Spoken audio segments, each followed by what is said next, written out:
ሰላም ጤና ይስጥልን ውድ ተመልካቾቻችን እንደምን አመሻችሁ። ከሲዳማ ብሮድካስቲንግ ኮርፖሬሽን የምሽት ዜናዎችን ይዘን ቀርበናል። ዜናዎቹን እየመራው እኔ ክብረባል መላኩ አብሬያችሁ ቆያለሁ። ወደ ቀዳሚ ዜና እናልፋለን። ጠቅላይ ሚኒስትር ዶክተር አብይ አህመድ በአፍሪካ ህብረት የሰው ሰራሽ አስተውሎትና የዲጂታል ጤና ዘርፍ መሪ ሆነው ተሾሙ። ተሹመቱ የተሰጠው ጠቅላይ ሚኒስትር ዶክተር አብይ አህመድ በዘርፉ ላሳዩት አመራር በአህጉሩ የሰው ሰራሽ አስተውሎትና የፈጠራ ስራዎችን ለማስፋፋት እየተገበረች የምትገኘውን የላቀ ሚና እውቅና ለመስጠት ነው። ይፍሩ አበበ ዝርዝሩን ያቀርበዋል። በሹመት ደብዳቤው ላይ እንደተጠቀሰው ጠቅላይ ሚኒስትር ዶክተር አብይ ዲጂታል ትራንስፎርሜሽንንና አዲስ ቴክኖሎጂዎችን ለማስፋፋት ያደረጉት አመራር ሰው ሰራሽ አስተውሎት ወይም ኤአይ ለአፍሪካ ሉዓላዊነት ለውጤታማነትና ለአሳታፊ እድገት ቁልፍ መሳሪያ ሆኖ እንዲያገለግል በማስቻል ረገድ ትልቅ እገዛ አድርጓል። ስልታዊ በሆነ መልኩ የቴክኖሎጂ ነጻነትንና አቅምን ለመገንባት የሚያደርጉት ተከታታይ ቅስቀሳ አህጉሩ በኃላፊነትና በፍትሐዊነት በታጀበ የሰው ሰራሽ አስተውሎት አጠቃቀም ረገድ በዓለም አቀፍ ደረጃ ግንባር ቀደም እንዲሆን ከፍተኛ አስተዋጽኦ እንዳለውም ተመላክቷል። ባለፉት ጥቂት ዓመታት በጠቅላይ ሚኒስትር ዶክተር አብይ አመራር ኢትዮጵያ በዲጂታላይዜሽን እና በሰው ሰራሽ አስተውሎት ዘርፎች ያስመዘገበችው እድገት ከፍተኛ አፈጻጸም ማሳየቱን ተጠቁሟል። አርቲፊሻል ኢንተለጀንስ 5 ዓመት ገደማ ነው በተቋም መልክ ካስጀመር ነው። የዛሬ 5 ዓመት አርቲፊሻል ኢንተለጀንስ የሚለውን ሀሳብ ስናነሳ ተቋም ይፈጠር ሲባል በእኛም ውስጥ እንዲሁ በቀላሉ ተቀባይነት ያለው ሀሳብ ብዙዎች በቀላሉ የገዙት ጉዳይ አልነበረም። ግን አርቲፊሻል ኢንተለጀንስ የሰው ልጅ የሚያስብበትን መንገድ፣ ኢማጂን የሚያደርግበትን መንገድ፣ ፖሲቢሊቲን የሚያይበትን መንገድ እየቀረጸ መጥቷል። ብንፈልግም ባንፈልግም በዚህ ሬስ ውስጥ ራሳችንን ማስገባት ካልቻል ደረጃው የትም ቦታ ይሁን እንደ ሀገር እንደ ከዚህ ቀደሙ ትላልቅ ሬቮሉሽኖች ወደ ኋላ እንቀራለን። የግብርና ሪቮሉሽን 1 2 3 እያለ መጥቷል። እኛ እዛ ውስጥ አልነበርንም። ቴክኖሎጂካል ሪቮሉሽንስ ነበሩ፣ ኢንዱስትሪያል ሪቮሉሽን ነበረ። በእነዚያ ሁሉ ውስጥ ኢትዮጵያ በሬና ሰውን ማላቀቅ ሳትችል የኖረችበት ዋናው ምክንያት አዲስ እውቀት፣ አዲስ ልምምድ፣ አዲስ ፈጠራ ሲፈጠር ያንን ነገር ለማወቅ እና ለመከተል የነበረው ጉጉት፣ ዝግጁነት እና እሳቤ አናሳ ስለነበረ ጥሩ ተከታይ ለመሆንም አልቻለም። ለመተካከል ሳይሆን ጥሩ ተከታይ ለመሆንም በእጅጉ የቀረን ነበር።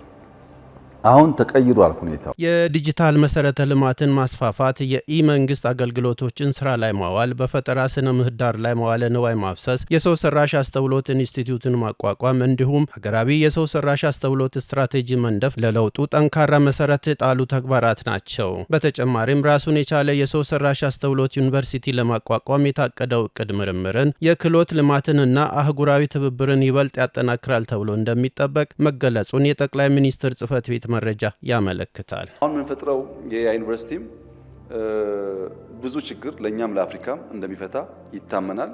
እዛ ጋር ያለንን እውቀት ያለንን ሀሳብ ኮንትሪቢዩት ካደረግን ዋናው ለልጆቻችን የሚወዳደሩበት፣ ልጆቻችን ከሌላው አንሶ የማይታዩበት የረሃብ፣ የችግር፣ የግጭት መገለጫ የሆነውን አገር ስም መቀየር ነው። ለዛ ደግሞ ቀድሞ ኮምፒት ማድረግ፣ ቀድሞ መገኘት አስፈላጊ ስለሆነ ኤአይን በዛ መልክ ነው ማየው። ከፈጠን ልጆቻችንን ካዘጋጀን ኤአይ ልክ እንደ ጊታር፣ ኤአይ ልክ እንደ ቴሌቪዥን፣ ኤአይ ልክ እንደ መኪና የምንጠቀምበት ይሆናል።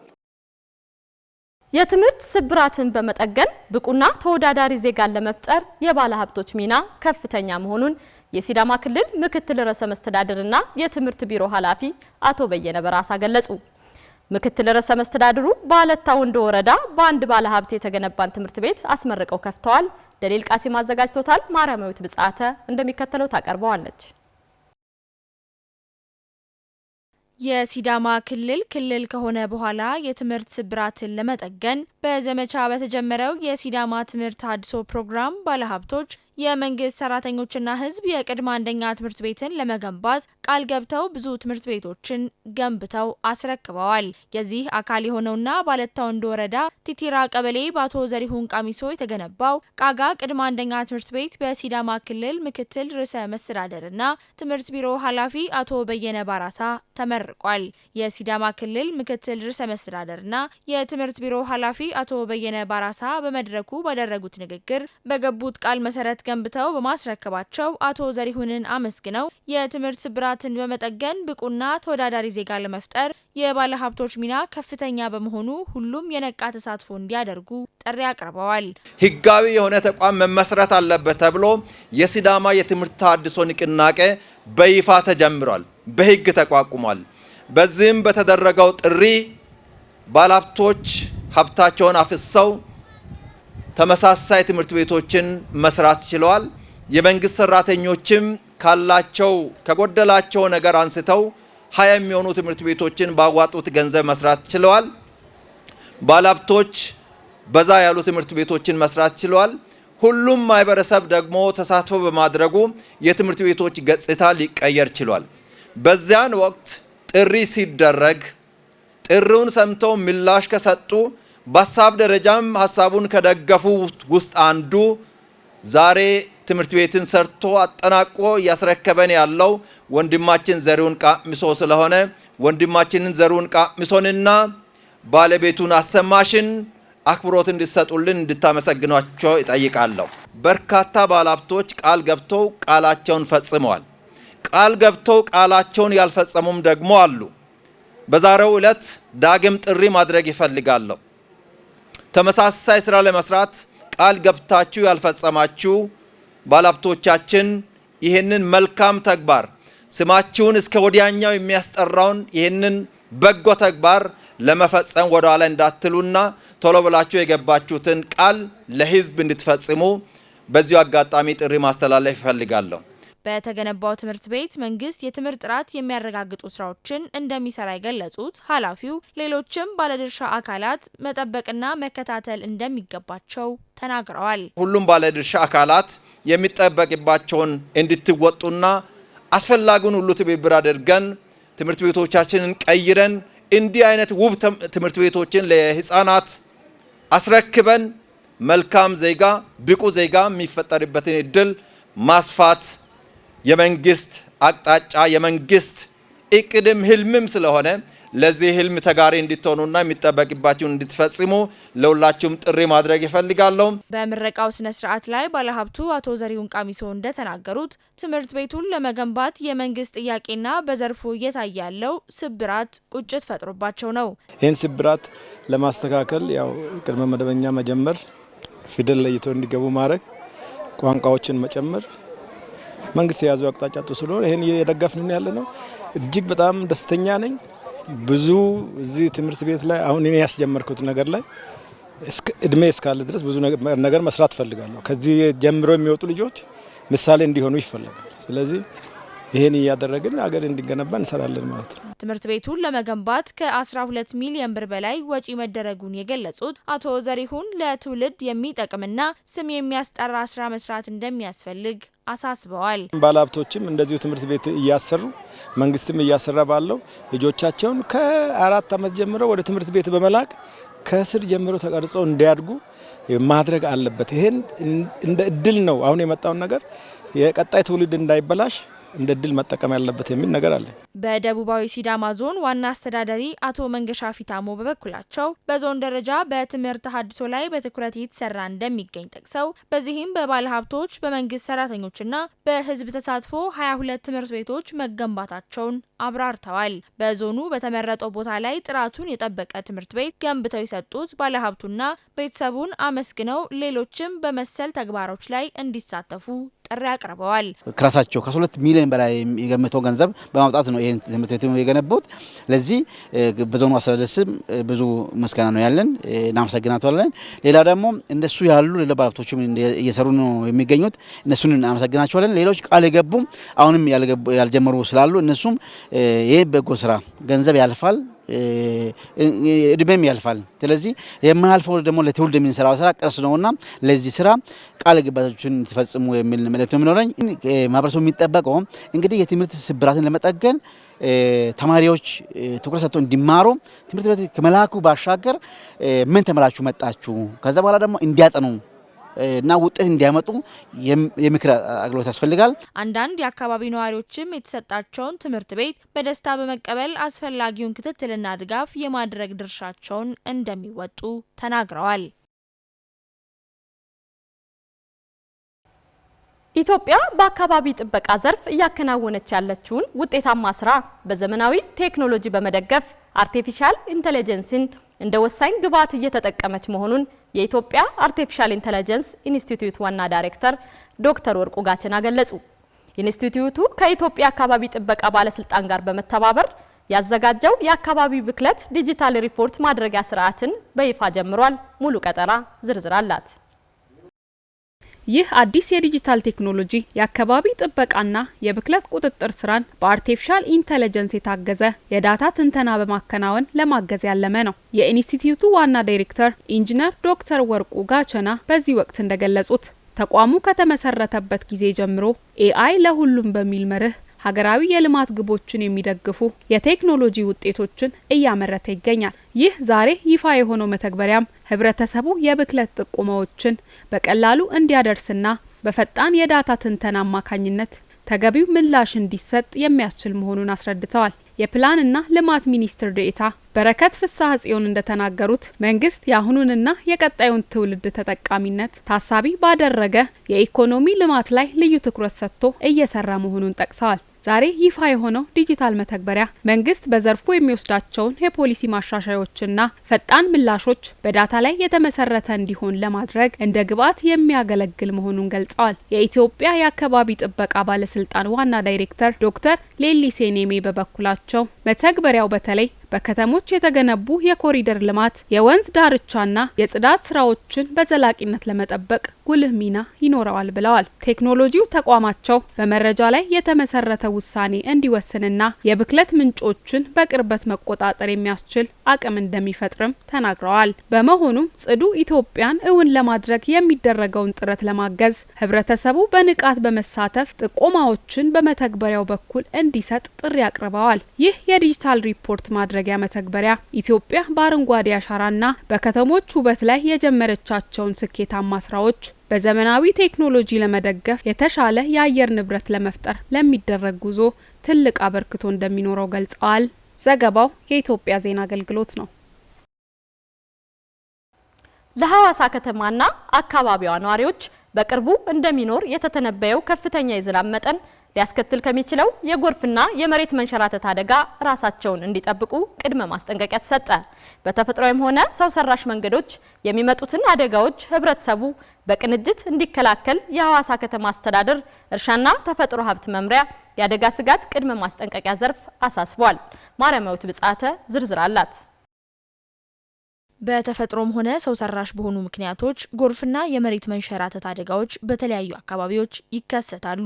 ጥቂት የማይባሉትም ብዙ ሰብአዊ፣ ቁሳዊና የመሰረተ ልማት ጉዳቶችን ሲያደርሱ እየተመለከትን ነው። በሐዋሳ ከተማና በዙሪያ ለሚገኙ ለአደጋ ተጋላጭ ለሆኑ የማህበረሰብ ክፍሎች የከተማው አስተዳደር እርሻና ተፈጥሮ መምሪያ የአደጋ ስጋት ቅድመ ማስጠንቀቂያ ዘርፍ ያወጣውን የማስጠንቀቂያ መልእክት ተከትሎ የሲዳማ ብሮድካስቲንግ ኮርፖሬሽን የዘርፉን ኃላፊ አነጋግሯል። የዘርፍ ኃላፊ የሆኑት አቶ ጋቹ አምቦ ለአደጋ ተጋላጭ ተብለው በተለያዩ ቦታዎች ላይ የከተማ አስተዳደሩ በተለያየ መልኩ የቅድመ ጥንቃቄ ስራዎች እየሰራ እንደሚገኝ ገልጸዋል። ተራራማ ጥግ ላይ የሚኖሩ ማህበረሰብ አለ።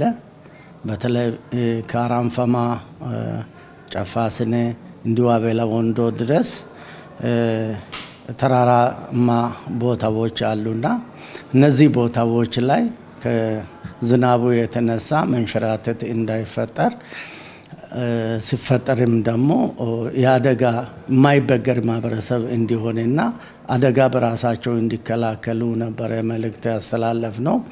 ሌላው ታቦር ተራራ አለ። ታቦር ተራራ እንግዲህ ታቦር ተራራ ዙሪያ ላይ ጥግ ጥጉ ላይ ህዝቦች ይኖራሉ። ከዚህ ከተራራው ላይ በዝናብ ጊዜ የሚወርድ ጎርፎች አንዳንዴ ቤታቸው ላበላሽ ይችላል። ድሬኔጆችን ዘለው ንብረቶቻቸውን ላበላሽ ስለሚችል፣ ሆኖም ግን ጎርፉ ስለሚወርድ ተራራ ጥግ የሚኖሩ ህዝቦች ጥንቃቄ እንዲወስዱ ለይተን እየሰራን ያለንበት ሁኔታ ነው የነበረው። የአካባቢው ማህበረሰብ ከሚመለከታቸው አካላት ጋር በመቀናጀት አደጋውን ለመከላከል የሚገባውን ጥንቃቄ ከወዲሁ እንዲወስድም አሳስበዋል። አቤላ ወንዶ እንዲሁም አላሙራ ተራራ ጥግ ያሉ ማህበረሰብ መንሸራተት መሬት መንሸራተት እንዳይኖር፣ ጎርፉም ደግሞ ከተራራ መጥቶ ቤታቸውን እንዳበላሹ የራሳቸው መቀልበሻ እየሰሩ ራሳቸው እንዲከላከሉ። ሌላው ከዚህ ከሚተኛው ውሃ ጋር ተያይዞ ወባ ይፈጠራል። ወባ ትንኝ ስለሚፈጠር የወባ ትንኝ ውሃ ለወባ ትንኝ ምቹ እንዳይሆን ውሃውን መቀልበሻ ሰርቶ ውሃውን እንዳፋስሱ። በሌላ በኩል በሐዋሳ ዩኒቨርሲቲ የጂኦግራፊና አካባቢ ጥናት ትምህርት ክፍል የአየር ንብረት ለውጥ ሳይንስ ተመራማሪና መምህር ዶክተር ምስራቅ ታምሬ መሰል አደጋዎች የሚከሰቱበትን ተፈጥሯዊና ሰው ሰራሽ ምክንያቶችን አብራርተዋል። ተፈጥሯዊም ሰው ሰራሽም የሆኑ ናቸው። ምናልባት መጠናቸው ሊለያይ ይችላል የሚል ነው። ተፈጥሯዊ ስንል ሐዋሳ ከተማ የምትገኘው የት ቦታ ነው? በስምጥ ሸለቆ ውስጥ የምትገኝ ከተማ ናት። ስምጥ ሸለቆ ደግሞ በተፈጥሮ ምን አይነት መልክዓ ምድርና ምን አይነት አቀማመጥ እንዳለው ምን አይነት የተፈጥሮ ውደቶች እንደሚከሰቱ ይታወቃል። አንድ ተፈጥሯዊ ነው። ምክንያቱም ሐዋሳ ስምጥ ሸለቆ መገኘቷ የዚህ የአየር ንብረት ለውጥ ማለትም የዚህ ኤሊኖ የምንለው ኬዝ አለ። የኤሊኖ ላሊና የምንላቸው ያ ማለት ከፓሲፊክ ውቅያኖስ ተጉዞ የሚመጣው እርጥበት አዘል ነፋስና ከህንድ ውቅያኖስ ተጉዞ የሚመጣው እርጥበት አዘል ነፋሶች እዚህ ጋር ይደርሳሉ ቀጥታ። ያ ማለት እዛ ጋር ከ6 ወር በፊት የተከሰተው ክስተት በከባቢ አየር ላይ የተጓዘ እዚህ ጋር ኢምፓክቱ ይመጣል። ያንን ማወቅ ይቻላል። እንደዚህ አይነት ተፈጥሯዊ ክስተቶች ናቸው። ያንን ማወቅ ያስፈልጋል። በተለይ በእንደዚህ አይነት አካባቢዎች ላይ የሚሰሩ ምንሰራቸው ስትራክቸራል ስራዎች አሉ። መንገድ ስንሰራ፣ ድሬኔጆችን ስንሰራ መልክዓ ምድሩን ያገናዘበ ነው ወይ? አንድ ሰው ሰራሽ ነው። ያን ሰው ነው ሞዲፋይ እያደረገ ነው፣ እያሻሻለ ነው። ምቹ እንዲሆን ለማድረግ የምናደርጋቸው ነገሮች ያንን ተፈጥሯዊ ሂደቶችን ሁሉ ግንዛቤ ውስጥ ያስገባ መሆን መቻል አለበት። ዶክተር ምስራቅ ለማህበረሰቡ አደጋውን በመከላከል ረገድ ያልተቋረጠ የግንዛቤ ማስጨበጫና የቆሻሻ አወጋገድ ስርዓትን የማዘመን ስራ በእጅጉ እንደሚያስፈልግ ተናግረዋል። ከመጣ ያንን ማስታረቅና ማቋቋም እንችላለን። አሁን የሚሰሩ ስራዎችም እያየን ነው። ከድሮ በተሻለ መልኩ ተሻሽሎ የተሰሩ የሚመጡ ነገሮች ያንን ኮንሲደር ያደረጉ ይመስለኛል በተወሰነ ደረጃ። ያ ግን ተጠናክሮ መቀጠል አለበት እንደኔ የሚመስለኛል። ምክንያቱም ዲቾቹን አይተናል። የዲቾቹን ስናይ በጣም ትንሽ ናቸው። አንዳንድ አካባቢዎች ውሃ አስፋልት ከሰራ ውሃ አፈር ውስጥ የሚሰርገው ውሃ መሄጃ ከልክለኛል፣ መሄጃ አበጅልኝ እያለ እኮ ነው። አንዳንድ ቦታ ጭራሽ አስፋልት ላይ ተኛል ውሃ። የት ልሂድ እያለ ነው ውሃው። መግባት ከልክላችሁኛል አፈር ውስጥ፣ ስለዚህ በየት ልሂድ? እንደዚህ አይነት ነገሮችን ተፈጥሮ ጋር ማስታረቅ ያስፈልጋል። ምንሰራቸው ዲቾች፣ ምንሰራቸው መንገዶች ላይ ውሃ እንዳይተኛ ምናረጋቸው መንገዶች የአካባቢውን የመልክዓ ምድሩን ሁኔታ ግንዛቤ ውስጥ ተፈጥሮን ያስገባ መሆን መቻል አለበት። ከፍተኛ መጠን ያለው ዝናብ ከአደጋ ባሻገር አብሮት ይዞት የሚመጣው መልካም እድል እንዳለና ይህንንም ተዘጋጅቶ በእውቀት መጠቀም እንደሚገባ ጠቁመዋል። የማዳበሪያ ግብዓትን በግማሽ በኮምፖስት ለመተካት እየተሰራ መሆኑን የሲዳማ ክልል እርሻና ተፈጥሮ ሀብት ልማት ቢሮ ገለጸ። ቢሮው የአፈር ለምነት አጠባበቅና የኮምፖስት ዝግጅት ላይ ከከተማና ከወረዳ ለተውጣጡ ባለድርሻ አካላት የልምድ ልውውጥ ሰጥቷል። ብሩክታዊት ብርሃኑ ተጨማሪ አላት። አቶ ተስፋዬ ታደለ በመንግስት ስራ ላይ ተሰማርተው ለረጅም ዓመታት ሰርተዋል። ከመንግስት ስራ ጎን ለጎንም የግብርና ስራን ትኩረት ሰጥተው የሰሩ ይገኛሉ። ለዚሁ የግብርና ስራቸው ከማዳበሪያ ግብዓት በተጨማሪም ኮምፖስት በማዘጋጀት ይጠቀማሉ። ለሌሎችም ይሄኑ ልምዳቸውን በማካፈል ለጋራ ተጠቃሚነት የራሳቸውን ድርሻ እየተወጡ ይገኛሉ። ቆሻሻ ሀብት እንደሆነ ነው እየገባኝ ያለው። ቆሻሻ በጣም ሀብት ነው። ምክንያቱም ከተከማቸበት ሄደን ተደራድረን እንገዛለን። አሁን ውድም ሆኖ በዚህ ዋጋም ጭንን በገንዘብ ነው እያስመጣን ያለ ነው። ገጠር አካባቢም የራሳቸው ከብት ያላቸው ከብቶቻቸውን ፍግ አጠራቅመው ቀጥታ ወደ ገጠር ወደ ጓሮ ከሚሰዱ አበስብሰው በትል ውስጥ አድርገው በትል ሆድ ውስጥ ሲያልፍ ብዙ ነገሮችን ይዞ ነው የሚወጣው። የትሉ ራሱ ኢንዛይም አለ፣ የሚጨምራቸው ካልሲየም፣ ማግኒዚየም አለ በተፈጥሮ ማለት ነው። ያንን አድቅቆ ፕላንቱ በሚወስድ ልክ ፈጭቶ ስለሚያቀርብ ገጠር ላይም ያንን መጠቀም ይችላሉ። አሁን የገጠሩ ከኛ አድቫንስ የሚሆነው ምንድነው? ሁሉም ሰው እንሰት አለው። የእንሰት ኮባውን እዛ ከትፎ ማስቀመጥ ይችላል። ሙዝ በተለይ በጣም ሙዝ አስፈላጊ ነው። ይሄ በተለይ ነጩ ሙዝ ኬንያ የሚባለው በጣም ለትሉ በጣም ይወደዋል። ትሉ በጣም ይራባል። በሱ ምርጥ ማዳበሪያም ይወጣዋል። ሙዝ በባህሪው ናይትሮጂን እንትኑ በጣም ከፍተኛ ነው። ሙዝ አላቸው፣ ጫት አላቸው። ይሄ ዋንዛ፣ ሾላ ማአት ዛፎች ናሉት። እነዛን ቅጠሎች ሰብስቦ አንድ ቦታ ላይ አበስብሶ ከትፎ ከዚህ ከፊጋቸው ጋር አቀላቅሎ የሚያደርግ ከሆነ ከራሳቸውም አልፎ ለገበያ ማቅረብ ይችላሉ። በኮምፖስት አዘገጃጀት ተሞክሮ ምልከታ ላይ የተሳተፉት የመስኩ ባለሙያዎችም የኮምፖስት ጥቅም በማህበረሰብ ውስጥ መስረጹንና የመሬት ለምነትን ጠብቆ ከማቆየት አኳያም ዘርፈ ብዙ ጠቀሜታ እንዳለው ይገልጻሉ። ወደ ገራሪ ቀታ ስንሄድ ይህንን ሰርተው የሚጠቀሙ አሉ። አንደኛ ለማሳቸው ይጠቀማሉ። ለበቆሎ፣ ለእንሰት፣ ለቡና፣ ለተያዩ ነገር ይጠቀማሉ። ይህንንም ደግሞ ሲባል ኦርጋኒክ ምርት ከማምረትም አንጻር ከኬሚካል ነጻ የሆነ ምርት ያገኛሉ። አሁን ለእንሰት አይጠቀሙም ማዳበሪያ ምናምን እና ይሄ ኮምፖስት ነው የሚጠቀሙት። አሁን ገራሪ ቀታ ስንሄድ ለማሳቸው ይጠቀማሉ፣ ለገበያም ያቀርባሉ። አሁን አንድ ታለችና እሷም ሰርታ እንደዚሁ አዘጋጅታ ለማሳም ትጠቀማለች፣ ለገበያም ታቀርባለች። አሁን አምና ክልል ላይ አቀርባለች 1.2 ሚሊዮን ጨረታ አሸንፋ አቅርባ ነበርና እንደዚሁ እንደ ገቢ ምንጫቸው ይጠቀማሉ። ለማዳበሪያ ገቢ ማለትም የሚያወጡትን ወጪም ይቀነስላቸዋል ማለት ነውና በጣም እየተጠቀመው እየተስፋፋ ነው። ይሄ ለአካባቢም ጽዳት ነው። ጥርግ ተደርጎ ይገባል። ትሉ በልቶ ወደ ኮምፖስት ነው የሚቀይረውና ያንን ደግሞ ለአፈር ለፕላንት ስንጨምር ወይንም ለሰብሉ ስንጨምር በጣም ምርታማነት ነው እንትን የሚለው። አሁን ማዳበሪያን ስንመለከት እንትኑን ነው የምናበላው፣ ፕላንቱን ተክሉን ነው የምናበላው። ቨርሚ ኮምፖስትን ስንጠቀም ግን እስከ 30 እስከ 40 ኩንታል ፐር ሄክታር ነውና አፈሩን ነው የምንመግበው። ዛሬ አፈሩን የምንመግብ ከሆነ ደግሞ በሚቀጥለውም በዚህኛው የማምረት እንትን ነው የምናደርገውና ማዳበሪያን ስታይ ግን ዛሬ ዘንድሮ ማዳበሪያ ስንጨምር በሚቀጥለው ያለ ማዳበሪያ ማምረት አንችልም። ኦልዌይስ መጨመር አለብን። ለዚህኛው ግን ዘንድሮ እንትኑ ስታንዳርዱ በሚጠብቀው እንትን ካልን ከጨመርን በሚቀጥለው መጨመር አያስፈልገንም። ስለዚህ ምን ማለት ነው? አፈሩን ነው እያሻሻልን ያለ ነው። የሲዳማ ክልል እርሻና ተፈጥሮ ሀብት ልማት ቢሮ የአፈር ለምነት ዳይሬክቶሬት ዳይሬክተር አቶ ከሪሳ ሾራም የአፈር ለምነትን ጠብቆ የተሻለ ምርት ለማግኘት እንዲሁም የማዳበሪያ ዋጋ እየጨመረ ከመምጣቱ ጋር ተያይዞም የማዳበሪያ ምርት በከፊል ለመቀነስ እየተሰራም ነው ብለዋል። በተለያየ ማይክሮ ኢኮኖሚ ማሻሻያ ይደረግ ተብሎ ከውጭ የሚመጣው ግብዓት በሀገር ውስጥ ያለ ግብዓቶች መተካት አለበት ተብሎ እየተሰራ ያለው ዋና ትኩረት አቅጣጫችን ስለሆነ ይህንን ለማስፋት እየሰራን ያለነው ቨርሚ ኮምፖስት ሼዶች ግንባታ ስራዎች፣ ቨርሚ ኮምፖስት ማምረት ስራዎች አርሶ አደርም ጋር ይሁን የተደራጁ ወጣቶች፣ ሴቶች አደራጅተን በትክክል እንዲሰሩና ለገባቸው ለገቢም ይሁን ለምርትና ምርታማነት ለማሳደግ እየሰሩ ያለበት ሁኔታ ነው ያለው።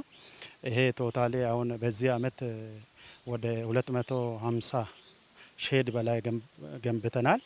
ይሄ ሼድ ስራ ያጡ ወጣቶች ቡና ማህበራት ውስጥ አርሶ አደር ጋር ሞዴል አርሶ አደሮች ጋር እየተሰራ ያለ ሼድ ነው። ይሄ በትልቁ ነው የሚሰራው። ውስጡ 5 እና ከዛ በላይ ገንዳ ይይዛል። አንድ ጊዜ ሃርቨስት የምናደርገው ወደ 3000 ኩንታል እስከ 5000 ኩንታል ድረስ አንድ ጊዜ ብቻ ሃርቨስት የሚደረግ ነው። ስለዚህ ይሄ ስራ በደንብ እየተሰራ ነው ያለው። ከዛ ጎን ለጎን ምንድነው እየተሰራ ያለው? አርሶ አደሮቹ ጋር ማስፋት ስራ በአቅማቸው ልክ ያው በሎካል ማቴሪያል ተጠቅሞ እንዲሰሩ እየተደረገ ያለበት ሁኔታ ነው ያለው። ያው ያገኘው በቆርቆሮ በብሎኬት ይሰራል። ያጣው ግን በቃርካ በባህር ዛፍ እንዲሰራ ተደርጎ በቀለል ያለ መንገድ ሰርቶ ያው ማዳበሪያ ቦታ ቢያንስ ግማሽ ፐርሰንት መቀነስ አለበት። ፍጆታውን ግማሽ ፐርሰንት ቀንሶ መስራት አለበት ተብሎ በጣም ትልቅ ትኩረት ተሰጥቶ ነው እየተሰራ ያለው።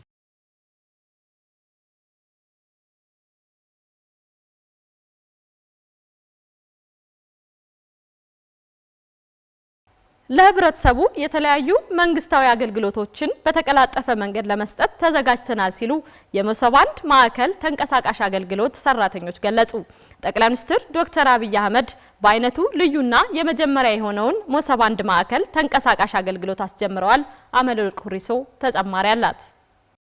በአገልግሎቱ የ8 ተቋማትን አገልግሎቶች በአንድ ላይ በማቀናጀት በይፋ ስራ የጀመረ ሲሆን ይህም ለህዝብ የሚሰጡ ዘርፈ ብዙ አገልግሎቶችን ይበልጥ ተደራሽና ቀልጣፋ ለማድረግ ያለመ መሆኑም ተገልጿል። በዚህ ተንቀሳቃሽ የአውቶቡስ አገልግሎት የተጀመሩ አገልግሎቶችም የገቢ ወይም አዲስ ቲን ማውጣት ወይም የንግድ ፍቃድ ማውጣት፣ ማደስ፣ የጤና ለመንጃ ፍቃድ፣ አካላዊ የጤና ምርመራ፣ የሲቪል ምዝገባ ወይም የመታወቂያ እድሳትና ልደት፣ የአሽከርካሪ ተሽከርካሪ ወይም የመንጃ ፍቃድና የቦሎ እድሳት፣ የኢትዮ ፖስታ ወይም የመንገድ ፈንድ ክፍያ፣ የብሔራዊ መታወቂያ ወይም አዲስ ምዝገባና የመረጃ እርማት እና የኢትዮጵያ ኤሌክትሪክ አገልግሎት ቅድመ ክፍያ ናቸው። በመሶብ የአንድ ማዕከል ተንቀሳቃሽ አገልግሎት እንዲሰጡ የተመደቡ የልዩ ተቋም ሰራተኞች መንግስታዊ አገልግሎቶችን በዘመናዊና ቀልጣፋ መንገድ ለህብረተሰቡ ተደራሽ ለማድረግ መዘጋጀታቸውን አረጋግጠዋል። በሲቪል ምዝገባና ነዋሪነት አገልግሎት ኤጀንሲ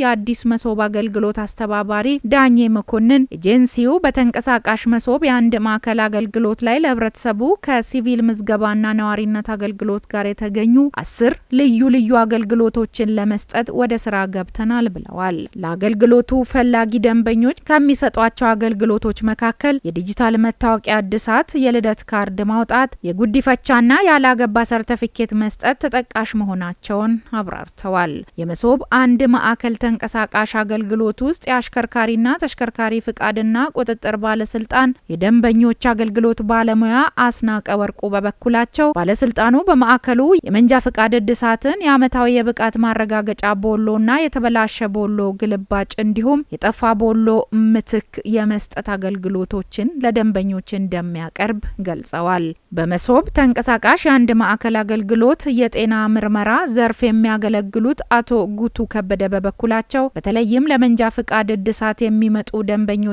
ጨምሮ ለተለያዩ አገልግሎቶች አስፈላጊ የጤና ምርመራዎችን በማድረግ ላይ እንገኛለን ብለዋል። በገቢዎች ቢሮ የደንበኞች አገልግሎት ባለሙያ ጫልቱ ታደሰ ቢሮው ከሚሰጣቸው ልዩ አገልግሎቶች መካከል በዋናነት የሚጠቀሰውን የንግድ መለያ ቁጥር ወይም ቲን ነምበር የመስጠት ተግባር በተንቀሳቃሽ መሶብ የአንድ ማዕከል አገልግሎት አማካኝነት ለነዋሪዎች እንደሚያቀርቡ ገልጸዋል። የኢትዮጵያ ፖስታ ባለሙያ ሙላቷ አበዙ ድርጅታቸው በመሶብ የአንድ ማዕከል ተንቀሳቃሽ አገልግሎት ውስጥ የመንገድ ፈንድ አገልግሎትና የፋይዳ መታወቂያ ህትመት የሚፈልጉ ደንበኞችን ለማስተናገድ መዘጋጀቷን ተናግራለች።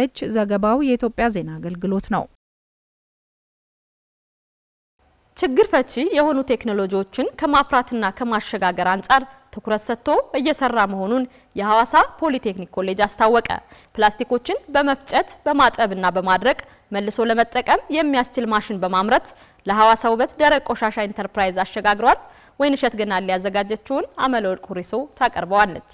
የሐዋሳ ከተማ ፖሊቴክኒክ ኮሌጅ ዲን አቶ መልካሙ በራሳ እንደተናገሩት ኮሌጁ ላለፉት 27 ዓመታት ችግር ፈቺ ቴክኖሎጂ የሚፈጥሩ ዜጎችን እያፈራ ስለመቆየቱ አንስተው የበቃ ዜጋን ከማፍራት ባሻገር በጥናት የተመሰረተ ለማህበረሰቡ ችግር ፈቺ ቴክኖሎጂ ማቅረብና አካባቢን ከብክለት ለመከላከል በርካታ ስራ በኮሌጁ እንደተሰራ ተናግረዋል። ሐዋሳ ፖሊቴክኒክ ኮሌጅ ከባለፉት 27 ዓመታት የተለያዩ የችግር ፈቺ ቴክኖሎጂዎችን የሚሰሩ ዜጎችን በማፍራት ትልቅ ድርሻውን ከ200 ሺህ በላይ ዜጎችን እያፈራ ቆይቷል። 2006 ወዲህ በማህበረሰቡን ችግር የሚፈታ ኢንዱስትሪ ኤክስቴንሽን እና ቴክኖሎጂ ሽግግር ስራዎችን በተለየ ሁኔታ በተለያዩ ጥናቶችን በመስራት በአሁኑ ጊዜ ያን ስራ እየሰራን እንገኛለን። ይህ ቴክኖሎጂ ፕላስቲኮችን በማጠብ በማድረቅና በመፍጨት የአካባቢ ብክለትን የሚከላከልና ኢንተርፕራይዞችን ተጠቃሚ የሚያደርግ ቴክኖሎጂ መሆኑንም አቶ መልካሙ አክለው አንስተዋል። በቀጣይም ሞልዶችን ጭምር በመስራት ወደ ሌሎች ከተሞች ሳይኬድ ኢንተርፕራይዞች እዚሁ የሚጨርሱበት ሂደት እንደሚፈጠርላቸውም ተናግረዋል። ለዚህ መነሻ ደግሞ አካባቢ ላይ ያለው የሰንሰለት ጥናትን መነሻ አድርገን እንግዲህ ይህን ስራ ይሰራ ነው። አሁንም እንደሚታዩት ይህ ስራ ከምንሰራቸው ስራዎች ውስጥ አንዱና ትልቁ የአካባቢን ብክለት በማስቀረት እነዚህ ፕላስቲክ ክሬሸሮችን እነዚህ ፕላስቲኮች አሁን ካለበት ሰብሰብ አድርገን ይዘን ስንሄድ እነዚህ ፕላስቲኮች በመጫንም ደረጃ በወሉም ደረጃ በብክለትም ደረጃ በጣም ክሮኒክ የሆነ ብክለት ማድረስ የሚችሉ ናቸው። ያን ለማስቀረት ደግሞ ኮሌጁ የራሱን ድርሻ ሊወጣ ያስፈልጋል።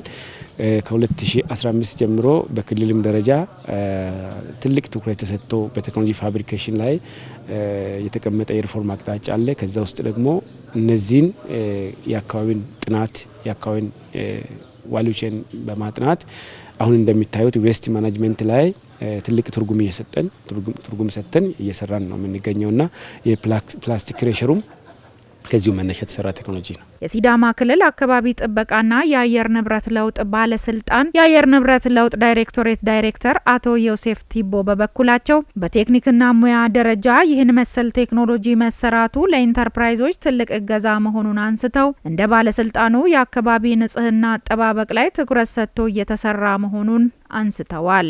አቶ ዮሴፍ አክለውም ይህ ቴክኖሎጂ የኢንተርፕራይዞችን ኢኮኖሚ የሚያሳድግ ቴክኖሎጂ መሆኑን አንስተው ማህበረሰቡም ቆሻሻን ሲያስወግድ የሚበሰብስና የማይበሰብሰውን በመለየት ሊሆን ይገባል ብለዋል። ከእያንዳንዱ ቤት በ3 ማዳበሪያ ተዘጋጅቶ ይወጣል። አንደኛው ብስባሽ የሆነው ለብቻ፣ ፕላስቲክ የሆነውን ለብቻ፣ ስብርባር የሆኑ ብርጭቆ የመሳሰሉ ነገሮችን ለብቻ የሚወጣበት ትሬንዱ ተዘርግቷል ኦልሬዲ እንደ ከተማ። ይህንን ስናደርግ አንደኛው ከእያንዳንዱ ቤት ሲወጣ የተለያዩ ማህበራት በዚህ በቆሻሻ ሪሳይክሊንግ ማህበራት ላይ የተደራጁ ከእያንዳንዱ ቤት ሀውስሆልዱ ራሱ እየከፈለ የሚወስድበት ሁኔታ ተዘርግተዋል። ሁለተኛ ደግሞ የሀዋሳ ከተማ ውበት የሆነው ሀዋሳ ሐይቅ በደለልና በቆሻሻ እየሞላ የመጣበት ሁኔታ ነው አለው። ይሄ ደግሞ አንደኛው መነሻ ፕላስቲክ ነው። ፕላስቲኩ ደግሞ ወደ ገንዘብ ስንቀይር ሀዋሳ ሐይቁን ማዳን ችለናል ማለት ነው። የሀዋሳ ውበት ደረቅ ቆሻሻ ማስወገድና መልሶ መጠቀም ኢንተርፕራይዝ ጀነራል ማናጀር አቶ አልታዬ ቦ በበኩላቸው ከሀዋሳ ፖሊቴክኒክ ኮሌጅ በግዢ የተገኘው ቴክኖሎጂ ስራቸውን የበለጠ የሚያሳልጥና የሚያገኙትን ኢኮኖሚም ከፍ የሚያደርግ ነው ብለዋል። ስለሆነም በተለይ በየሳምንቱ ወደ ተለያዩ አካባቢዎች የሚጫነው የፕላስቲክ መጠን በማሽን በመፍጨት ስለሚቀንስ ለመኪናና ለሌሎች ሎጂስቲኮች የሚወጣውን ወጪ በእጅጉ የሚቀንስ መሆኑንም ተናግረዋል።